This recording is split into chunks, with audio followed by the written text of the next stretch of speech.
William Shakespeare, এটি একটি tragedy যেখানে অতিরিক্ত উচ্চ আকাঙ্ক্ষার ভয়াবহ পরিণতি দেখানো হয়েছে। ঠিক আছে, এটা একটা ট্র্যাজেডি। তাহলে শর্টলি একটু ম্যাকবেথ সম্পর্কে আমরা জেনে নিচ্ছি যে ম্যাকবেথ একজন সাহসী স্কটিশ সেনাপতি। একদিন সে 3 জন ডাইনি, এই 3 জন ডাইনির নাম মুখস্থ করতে হবে। পার্টস বি সি এতে খুব আসে, বি সিতেও লাগবে। এর সাথে দেখা করে, আমরা পরবর্তীতে জানবো। তারা ভবিষ্যৎবাণী করে যে সে একদিন স্কটল্যান্ডের রাজা হবে। আমরা শর্ট সামারিটা জানতেছি। এই ভবিষ্যৎবাণীতে প্রভাবিত হয়ে এবং তার স্ত্রী লেডি ম্যাকবেথের প্ররোচনায় ম্যাকবেথ রাজা ডানকনকে হত্যা করে সিংহাসন দখল করে। অর্থাৎ একজন স্ত্রী যদি খারাপ হয় তাহলে একটা পুরুষও খুব ভয়ঙ্কর হয়। এইটা আমরা এখানে দেখব। রাজা এই জন্য এখন থেকে দোয়া করো বউ যেন ভালো হয় তোমাদের, আর তোমরাও দোয়া করো স্বামী যেন ভালো হয়। রাজা হওয়ার পর ম্যাকবেথ ভীত এবং সন্দেহপ্রবণ হয়ে পড়ে। তিনি নিজ ক্ষমতা ধরে রাখতে সে তার বন্ধু ব্যাংকো সহ আরো অনেককে হত্যা করায়। ধীরে ধীরে সে মানসিকভাবে অস্থির এবং পাগলের মতো হয়ে যায়। অন্যদিকে ডানকনের ছেলে ম্যালকম প্রতিশোধ নেয়ার জন্য একটি সেনাবাহিনী গঠন করে। শেষ পর্যন্ত যুদ্ধে ম্যাকবেথ নিহত হয় এবং ম্যালকম রাজা হয়। তাহলে এখানে আমরা কি দেখতে পারবো? অতিরিক্ত লোভ এবং উচ্চ আকাঙ্ক্ষা মানুষের পতন ডেকে আনে। সো কি ফ্যাক্ট দেখবো, তার আগে আমরা একটু প্রিভিয়াস কোশ্চেন অ্যানালাইসিস করে নিব যে কিরকম প্রশ্ন আসছে এখানে। হ্যাঁ, প্রিভিয়াস কোশ্চেন অ্যানালাইসিস করবো, সামারিটা পড়বো, বুঝতে পারবো। আচ্ছা দেখো, খেয়াল করো, প্রথম প্রশ্নটা হচ্ছে, এগুলো previous question. How do image evoke an atmosphere of gloom and doom in Macbeth? অর্থাৎ নাটকে ইমেজ বা চিত্রকল্পগুলো কিভাবে অন্ধকার, দুঃখ আর ভয়ঙ্কর পরিবেশ তৈরি করেছে। তাহলে এইটা তুমি টোটালি যখন সামারিটা পড়বা জানতে পারবা। How far is lady Macbeth responsible for the tragic calamity in Macbeth? Lady Macbeth কতটা দায়ী ম্যাকবেথ ট্র্যাজেডির জন্য, ম্যাকবেথের ট্র্যাজেডির জন্য? একেবারে 100% দায়ী এই মহিলা। তারপর হচ্ছে নতুবা প্রশ্নটা এইভাবে আসতে পারে, character of lady Macbeth, her role in guiding Macbeth. অর্থাৎ আমরা এতটুকু বুঝছি যে লেডি ম্যাকবেথ নামের একটা ক্যারেক্টার আছে, এটা নিয়ে পার্সি আছে, মানে লেডি ম্যাকবেথ সম্পর্কে আমাকে খুব ভালো করে জানতে হবে। হিরো হচ্ছে ম্যাকবেথ, ম্যাকবেথের বউ হচ্ছে লেডি ম্যাকবেথ। তাহলে লেডি ম্যাকবেথের চরিত্র এবং ম্যাকবেথকে কিভাবে প্রভাবিত করে সামারি পড়লে জানতে পারবো। অ্যাভোলেটেড করো Macbeth as a tragedy of ambition, gradual তোমার হচ্ছে ডিজেনারেশন। তাহলে দেখো, ম্যাকবেথ নাটকের উচ্চ আকাঙ্ক্ষার ট্র্যাজেডি বা চরিত্রের ধ্বংসযাত্রা হিসেবে বিশ্লেষণ করো। তারপরে দেখবো আমরা অ্যাভোলেটেড করো Macbeth as a tragic hero, Macbeth tragic hero হিসেবে ব্যাখ্যা করো। To what extent do the witches influence Macbeth's decision and action? ডাইনিরা কতটুকু ম্যাকবেথের কাজ ও সিদ্ধান্তকে প্রভাবিত করে? ওই যে তিনজন ডাইনি আছে, ওই ডাইনির কাহিনীটা আমাদের ভালো করে জানতে হবে যেন পার্ট সি আমরা লিখতে পারি। তো এগুলো মাথায় গেঁথে নাও, সামারি পড়ার সময় আমরা ওই জিনিসগুলোতে মনোযোগ দিব। Write a composition on Shakespeare's use of supernatural element in Macbeth. অর্থাৎ শেক্সপিয়ার নাটকের অলৌকিক উপাদান ব্যবহারের উপর রচনা লেখো। How would you convince the modern audience that the witches influence is credible? অর্থাৎ আধুনিক দর্শকের কাছে ডাইনিদের প্রভাব কিভাবে বিশ্বাসযোগ্য করে তোলা যায়। অ্যানালাইসিস করতে বলছে the role of Banquo in Macbeth. নাটকে ব্যাংকোর ভূমিকা বিশ্লেষণ করো। ব্যাংকো সম্পর্কে আমাদের ভালো করে জানতে হবে। সো আমরা এই ক্লাসে পার্ট সিও সলভ করবো এবং পার্ট সি এর জন্য ক্লিয়ার একটা আইডিয়া নেব। তো চলো শুরু থেকে শুরু করা যাক। এই যে 7টা 8টা প্রশ্ন আছে, এই প্রশ্নগুলো যদি একটু মানে সামারি ভালো করে পড়ো, একটু আইডিয়া নাও, তারপর হচ্ছে ক্যারেক্টার গুলো ভালো করে জানো, এখান থেকে তোমাকে কেউই আটকাইতে পারবে না। তোমরা আরেকবার এভরিওয়ান ট্যাগ দাও তো, তোমরা আরেকবার এভরিওয়ান ট্যাগ দাও। শাকিল এভরিওয়ান দাও, শিফাত এভরিওয়ান দাও, তাজমির সবাই একটু এভরিওয়ান ট্যাগটা দাও। আচ্ছা খেয়াল করো, ফুল টাইটেল হচ্ছে দ্য ট্র্যাজেডি অফ ম্যাকবেথ, এটার প্লে রাইট হচ্ছে উইলিয়াম শেক্সপিয়ার, অর্থাৎ লেখক হচ্ছে William Shakespeare. He was born in 1564 and he was died in 1660. আচ্ছা, এনাকে বলা হয় father of English drama, the bird of Avon. এটা তোমার জবের জন্য খুব ইম্পর্টেন্ট। উইলিয়াম শেক্সপিয়ার বিসিএস এর জন্য খুব ইম্পর্টেন্ট, বিখ্যাত একজন লেখক। পাবলিশ ডেট মনে রাখতে হবে 1623, এবং টোটাল এখানে 5টা অ্যাক্ট আছে, 28টা সিন আছে, এটা জানতে হবে। আর জনরাটা হচ্ছে এটা ট্র্যাজেডি, আর এগুলো জানতে হবে না, ক্লাইম্যাক্সটাও জানতে হবে না, কিন্তু এই কয়েকটা তোমার পরীক্ষায় লাগবে, ইন্ট্রোতেও লাগবে ইনফরমেশনের জন্য, বাট এর জন্য ইম্পর্টেন্ট। আচ্ছা তাহলে আমরা একটু ব্যাকগ্রাউন্ডটা জানি। মানে ব্যাকগ্রাউন্ড বলতে এর কাহিনীটা জানি যে কি কি কাহিনী, কি জন্য উইলিয়াম শেক্সপিয়ার লেখেন। শেক্সপিয়ার তার ম্যাকবেথ ট্র্যাজেডির পটভূমি নিয়েছেন স্কটল্যান্ডের মধ্যযুগীয় ইতিহাস থেকে, বিশেষ করে রাফায়েল হোলিনশেড রচিত হোলিনেস তোমার হচ্ছে কর্নিক্যালস গ্রন্থ থেকে। মুখস্থ করতে হবে না, এমনি একটু জানি নাও।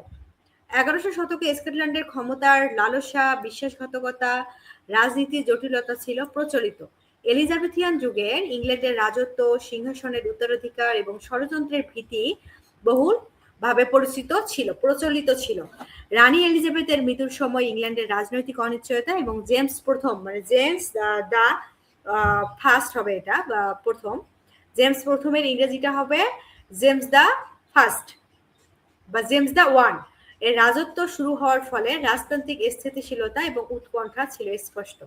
সো ম্যাকবেথ নাটকের ক্ষমতার আকাঙ্ক্ষা, নৈতিক তোমার হচ্ছে দান্দিকতা, মানে একটা দ্বন্দ্ব, অপরাধবোধ এবং নিয়তির মতো বিষয়গুলোকে গুরুত্ব দিয়ে তুলে ধরা হয়েছে। নাটকে দেখবা যে জাদুবিদ্যা, ভবিষ্যৎবাণী, সুপার ন্যাচারাল যে বিষয় পাওয়ার উপস্থিতি তৎকালীন সমাজের বিশ্বাস এবং আতঙ্কের প্রতিফলন।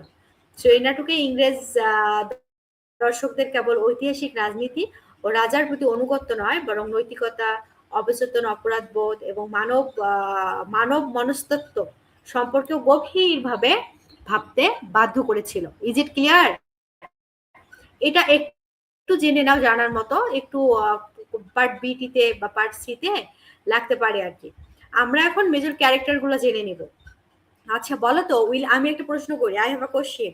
উইলিয়াম শেক্সপিয়ারের একটা ছিল, উপাধি ছিল, কি জানি, বার্ড অফ কি জানি, দেখি দেখি কার মনে আছে, সবাই কমেন্ট বক্সে লেখো তো।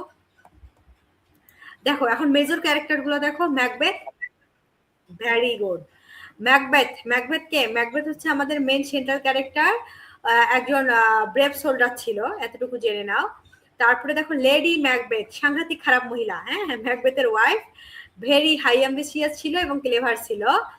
এ কিন্তু দুনিয়ায় পাপের শাস্তি পায়, আমরা দেখতে পারবো। লোভ, লোভ মানুষকে কিভাবে যে হচ্ছে ধ্বংস করে, এই জিনিসটা এখানে আমরা দেখতে পারবো। তারপরে দেখো ব্যাংকো নিয়ে পার্সি আছে, তাই না, মনে আছে? তাহলে ব্যাংকো হচ্ছে ম্যাকবেথের ঘনিষ্ঠ বন্ধু এবং সেনাপতি, ঠিক আছে, ফ্রেন্ড অ্যান্ড জেনারেল। এই ব্যাংকোকে নিয়ে পার্ট এতেও প্রশ্ন আসে, ঠিক আছে। তারপরে হচ্ছে জাদুকারিনীরা বলে তার সন্তান রাজা হবে, অর্থাৎ ব্যাংকোর মনে করো প্রেজেন্ট রাজা হবে হচ্ছে তোমার ম্যাকবেথ, কিন্তু পরবর্তীতে ব্যাংকোর সন্তান সে হবে হচ্ছে রাজা।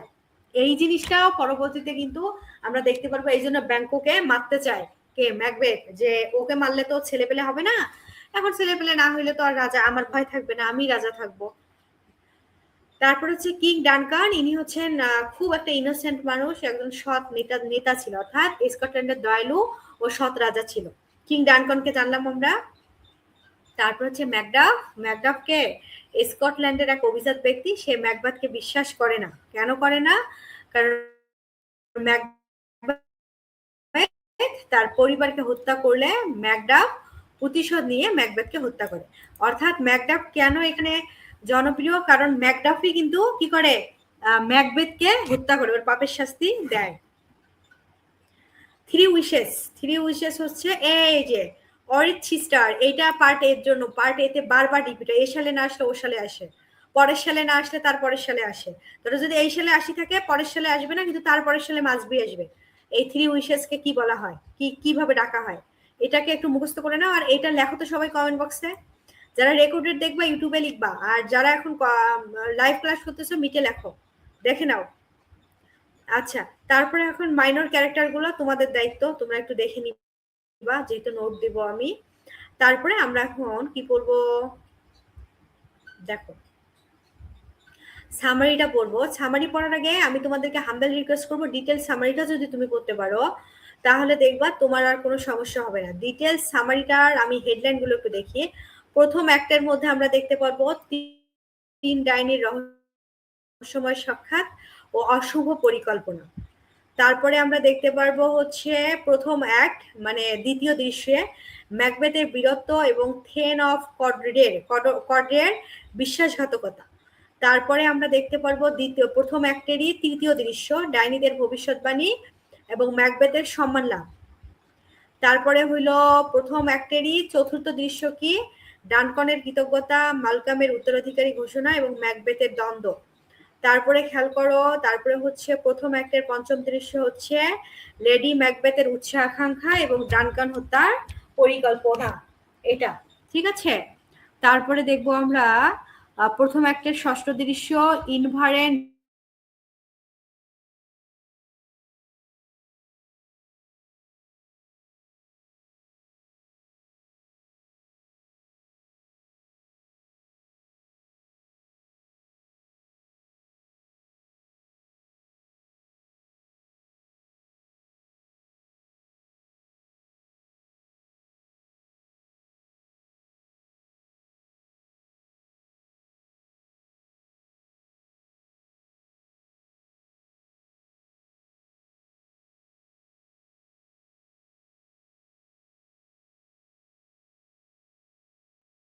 সরি একটু কথা বলো যদি শোনা যায়।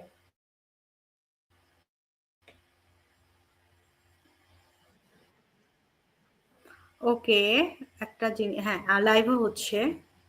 আচ্ছা চলো তো দেখি। আফরিন বুঝতেছো ক্লাস? প্রথম অঙ্কের ষষ্ঠ দৃশ্য হচ্ছে ইনভারনেস দুর্গে ডানকানের আগমন এবং লেডি ম্যাকবেথের স্বাগত জানানো। তারপরে আমরা খেয়াল করি প্রথম অ্যাক্টের সপ্তম দৃশ্য হবে ম্যাকবেথের দ্বিধা ও লেডি ম্যাকবেথের প্ররোচনায় ডানকানের হত্যার সিদ্ধান্ত। তারপর বউ প্ররোচনা দিছে। প্রথম অ্যাক্ট গেল, এখন দ্বিতীয় অ্যাক্টে আমরা দেখব প্রথম দৃশ্য হত্যার পূর্ব মুহূর্ত, ম্যাকবেথের মানসিক দুর্বলতা এবং চেতনার বিভ্রম। দ্বিতীয় অ্যাক্ট হচ্ছে দ্বিতীয় দৃশ্যে ডানকান হত্যার পর আতঙ্ক এবং অপরাধবোধে জর্জরিত ম্যাকবেথের দম্পতি। 5 থেকে 7 মিনিট একটা রিডিং দিবা, একেবারে সুন্দর হবে ক্লাস শেষে। দ্বিতীয় অ্যাক্টের তৃতীয় দৃশ্য হচ্ছে ডানকনের হত্যার উদ্ঘাটন এবং রাজ পরিবারের ছাত্রভঙ্গ। তারপরে হইল দ্বিতীয় অ্যাক্টের চতুর্থ দৃশ্য প্রকৃতিতে অশুভ সংকেত ও ম্যাকবেথের রাজ উত্তরণ। তারপরে হচ্ছে তৃতীয় অ্যাক্টের প্রথম দৃশ্য ব্যাঙ্কুর সন্দেহ, ম্যাকবেথের ভয় ও হত্যার ষড়যন্ত্র, অর্থাৎ ব্যাঙ্কুর সন্দেহ এবং ম্যাকবেথের ভয় এবং হত্যার ষড়যন্ত্র। তারপরে খেয়াল করো তৃতীয় একটা দ্বিতীয় দৃশ্যে অপরাধবোধ, আতঙ্ক, নতুন হত্যার সংকেত। তারপরে হচ্ছে ব্যাঙ্কুর হত্যা এবং ফ্রিয়ান্সের পালায়ন।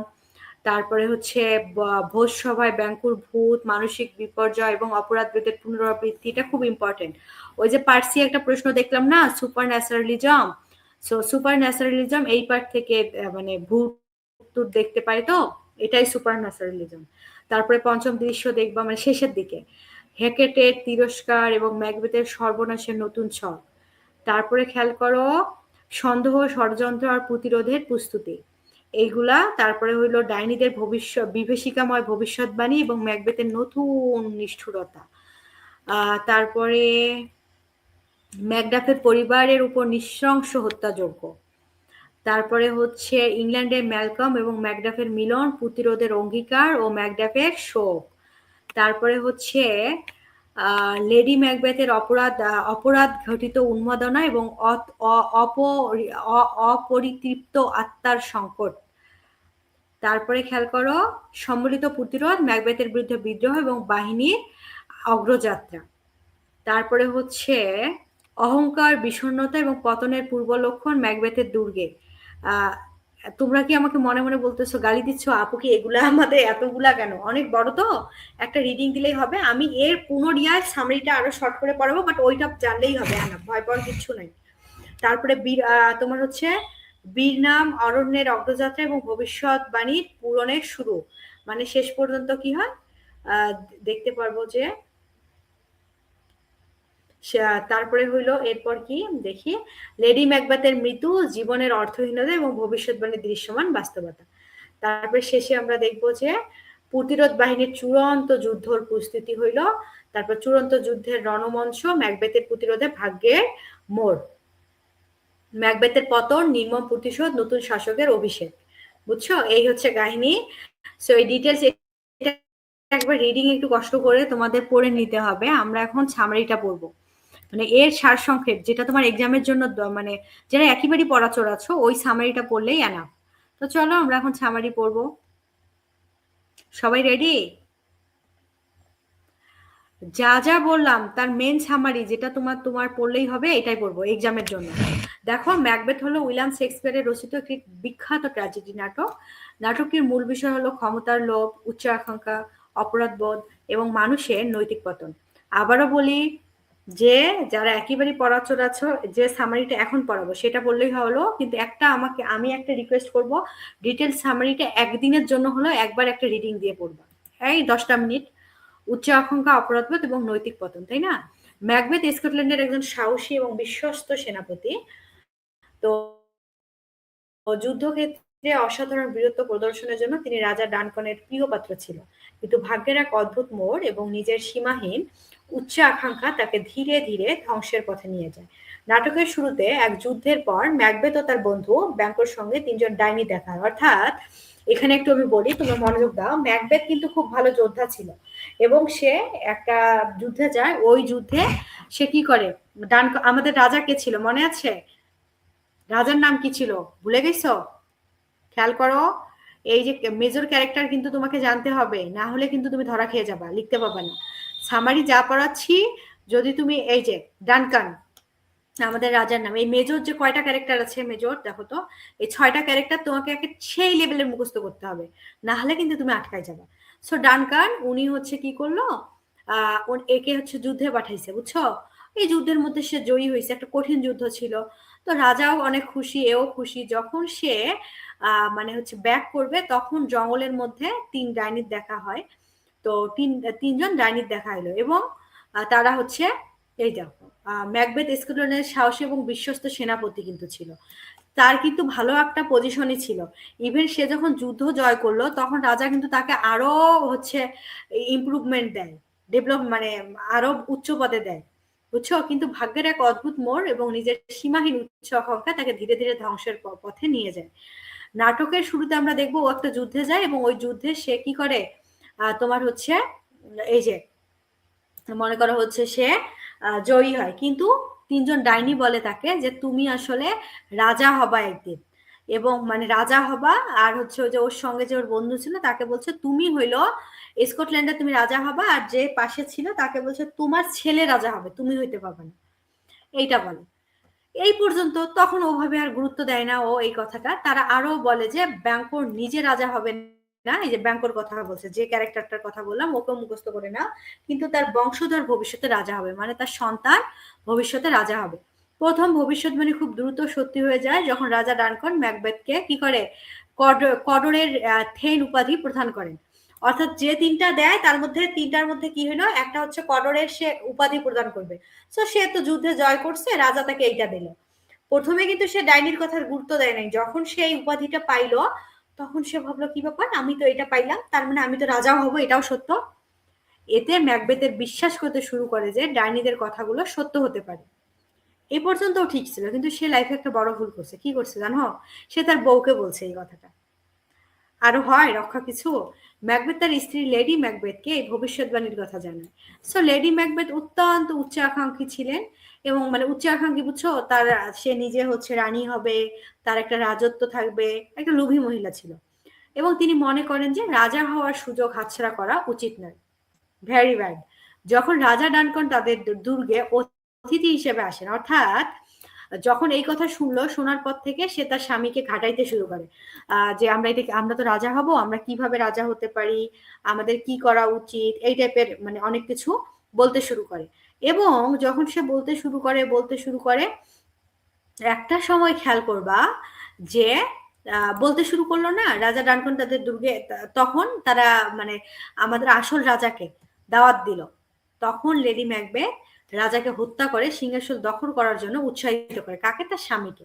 প্রথমে ম্যাকবেথ দ্বিধাগ্রস্ত থাকলেও স্ত্রীর প্ররোচনায় তিনি রাজা ডানকনকে ঘুমন্ত অবস্থায় হত্যা করেন। এই হত্যাকাণ্ডই তার জীবনের সবচেয়ে বড় ভুল সিদ্ধান্ত হয়ে দাঁড়ায়। অর্থাৎ যখন রাজা ঘুমায় তখন সে বলে যে এখন তুমি ঘুমন্ত রাজাকে হত্যা করো, তার স্বামীকে বলে। রাজা তারপরে হত্যার পর ম্যাকবেথ ভয় এবং অপরাধবোধে ভুগতে থাকে। সে বারবার মনে করতে থাকে যে তার হাতের রক্ত কোনোদিন মুছে যাবে না। সন্দেহ এড়ানোর জন্য সে ডানকনের 2 প্রহরীকেও হত্যা করে। একদিকে ডানকনের 2 ছেলে ম্যালকম এবং ডোনাল্ড বেন নিজেদের নিরাপত্তার জন্য দেশ ছেড়ে পালিয়ে যায়। ফলে অনেকেই তাদের সন্দেহ করতে শুরু করে এবং ম্যাকবেথ সহজে স্কটল্যান্ডের রাজা হয়ে বসে। রাজা হওয়ার পর ম্যাকবেথ শান্তি খুঁজে পায় না। কেন পাবে শান্তি খুঁজে, বলো? কারণ অন্যায় করে কি শান্তি খুঁজে পাওয়া যায়? ডাইনিদের আরেকটি ভবিষ্যৎবাণী তাকে চিন্তিত করে তোলে যে ব্যাংকের বংশধর একদিন রাজা হবে। নিজের ক্ষমতা রক্ষা করার জন্য সে ভাড়াটে খুনি পাঠিয়ে ব্যাংককে হত্যা করে। তবে ব্যাংকোর ছেলে ফ্রিয়েন্স পালিয়ে যেতে সক্ষম হয়। পরে এক ভোজসভায় ম্যাকবেথ ব্যাংকের ভূত দেখতে পায় এবং ভয়ে অস্বাভাবিক আচরণ করতে শুরু করে। এতে উপস্থিত অভিজাতরা তাকে মানসিক অবস্থা নিয়ে সন্দেহ করতে শুরু করে। ক্রমশ ম্যাকবেথ একজন নিষ্ঠুর স্বৈরাচারী শাসকে পরিণত হয়। নিজের নিরাপত্তা নিশ্চিত করতে সে আবার ডাইনিদের কাছে যায়। ডাইনিরা তাকে নতুন কিছু ভবিষ্যৎবাণী শোনায়। তারা বলে ম্যাকবেথ থেকে সাবধান থাকতে হবে। কোনো নারীর গর্ভে জন্ম নেওয়া মানুষ তাকে হত্যা করতে পারবে না এবং বার্নাম অরণ্য যদি ড্যানসিনের দুর্গের দিকে এগিয়ে আসে তবেই তার পতন ঘটবে। এই কথাগুলো শুনে ম্যাকবেথ নিজেকে অজেয় মনে করতে শুরু করে এবং আরো ব্যাপারা হয়ে ওঠে। কারণ কোনোদিন অরণ্য কিন্তু কোনোদিন আগাবে না, মানে বনটা কি কোনোদিন আগানো সম্ভব? আর এই যে নারীর গর্ভে জন্ম নেওয়া মানুষ তাকে হত্যা করতে পারবে না, এটা বলছে, মানে সিজারের কথা বলছে। যে একে হত্যা করবে সে সিজার করে হবে, কিন্তু ওইটাও বুঝতে পারেনি, বুঝছো? তখনও দেখো সিজারের বিষয়টা ছিল। ম্যাকডাফ ইংল্যান্ডে গিয়ে ম্যালকমের সঙ্গে যোগ দেন এবং ম্যাকবেথের বিরুদ্ধে বিদ্রোহের পরিকল্পনা করে। এই খবর শুনে ম্যাকবেথ ক্রোধে ম্যাকডাফের স্ত্রী সন্তানদের হত্যা করায়। তো এই যে এই নিষ্ঠুর ঘটনায় স্কটল্যান্ডের মানুষের মধ্যে তার প্রতি আরো ঘৃণা সৃষ্টি করে। অন্যদিকে একের পর এক অপরাধের কারণে লেডি ম্যাকবেথ গভীর অপরাধ বোধে ভুগতে থাকে। অর্থাৎ তোর বউ, তিনি আসলে এত অপরাধ করছে, এত মানুষকে হত্যা করছে, তো উনি অপরাধ বোধে ভুগতে থাকে। তিনি রাতে ঘুমের মধ্যে হাঁটতে থাকে, কল্পিত রক্তের দাগ হাত থেকে মুছে ফেলার চেষ্টা করতেন। ধীরে ধীরে তিনি মানসিক ভারসাম্য হারিয়ে ফেলেন, শেষ পর্যন্ত মৃত্যুবরণ করেন। নাটকের শেষ অংশে ম্যালকম এবং ম্যাকডাফের নেতৃত্বে একটি বড় সেনাবাহিনী ম্যাকবেথের বিরুদ্ধে অগ্রসর হয়। সৈন্যরা নিজেদের আড়াল করার জন্য কি করে, বার্নাম অরণ্যের গাছের ডাল কেটে হাতে নিয়ে এগোয়। দূর থেকে দেখে মনে হয় যে পুরো বন ডানসিনের দুর্গের দিকে এগিয়ে আছে। এতে ডাইনিদের ভবিষ্যৎবাণীর দ্বিতীয় অংশ সত্যি হয়ে যায় এবং ম্যাকবেথ আতঙ্কিত হয়ে পড়ে। শেষ যুদ্ধে ম্যাকবেথ সাহসের সঙ্গে যুদ্ধ করলেও ভাগ্য তাকে আর রক্ষা করতে পারে না। ম্যাকডাফ তাকে জানায় যে সে সাধারণভাবে মায়ের গর্ভ থেকে জন্মায়নি, অস্ত্রোপচারের মাধ্যমে তাকে বের করা হয়েছিল। তাই নারীর গর্ভে জন্ম নেওয়া কোনো মানুষ সম্পর্কিত ভবিষ্যৎবাণী তার ক্ষেত্রে প্রযোজ্য নয়। সত্য উপলব্ধি করে ম্যাকবেথ বুঝতে পারে যে ডাইনিরা তাকে প্রতারণামূলকভাবে বিভ্রান্ত করেছিল। অবশেষে ম্যাকডাফ তাকে হত্যা করে এবং ম্যালকম স্কটল্যান্ডের নতুন রাজা হন। তাই নাটকের উপসংহারে দেখা যায় অতিরিক্ত উচ্চ আকাঙ্ক্ষা, ক্ষমতার লোভ, নৈতিকতার অবক্ষয় একজন মানুষকে কিভাবে ধ্বংসের দিকে নিয়ে যায়। ম্যাকবেথ একসময় দেশের বিরুদ্ধে বীর যোদ্ধা ছিল, কিন্তু অনৈতিক পথে ক্ষমতা অর্জনের চেষ্টা তাকে অপরাধী এবং অত্যাচারীতে পরিণত করে। শেষ পর্যন্ত তিনি নিজের জীবন, সম্মান, পরিবার, মানসিক শান্তি সবকিছু হারান। এই কারণে ম্যাকবেথ বিশ্ব সাহিত্যের অন্যতম শ্রেষ্ঠ ট্র্যাজেডি হিসেবে বিবেচিত হয়। ক্লিয়ার? এখন আমরা ম্যাকবেথের পার্ট সি সলভ করব। তোমাদের কি ম্যাকবেথের গল্পটা বুঝছো? যেহেতু তোমরা অনেকেই বললা যে আপু আমরা আগে পড়ছি, আমার মনে হয় এখানে খুব কম মানুষ